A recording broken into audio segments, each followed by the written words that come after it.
Welcome to RND Wave Vlog. Huwag kalimutang mag-like, subscribe, and click the notification bell.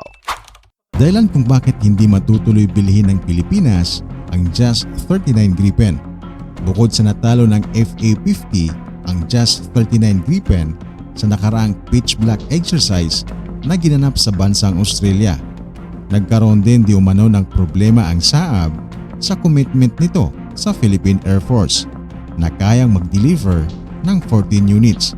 Subalit hindi na ito matutupad dahil ibinenta daw nito ang 4 na units sa bansang Hungary, kaya 10 units na lang ang natitira dito.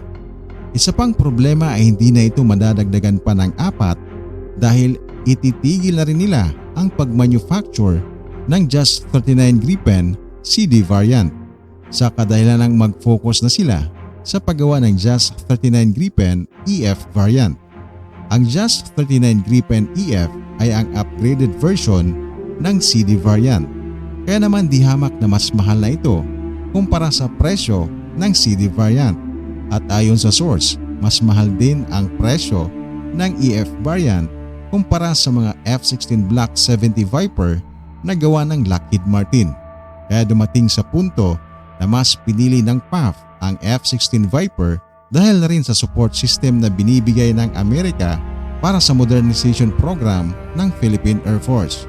Matatandaan niyang nagpaabot ng cash assistance na $500 million o katumbas ng 29 billion pesos ang USA.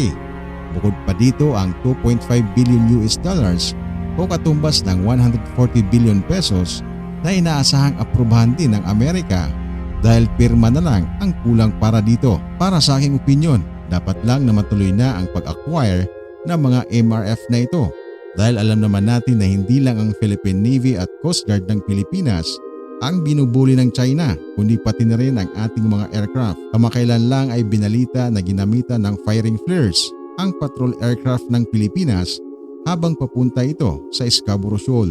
Kaya sana sa pagkakataong ito ay matuloy na ang proyektong matagal nang inaabangan ng buong sambayanan. Maraming salamat po sa inyong panonood at suporta at huwag sanang kalimutang mag-subscribe at i-click ang notification bell para lagi kang updated sa mga bagong balita tungkol sa ating pambansang depensa. Mabuhay ang Pilipinas!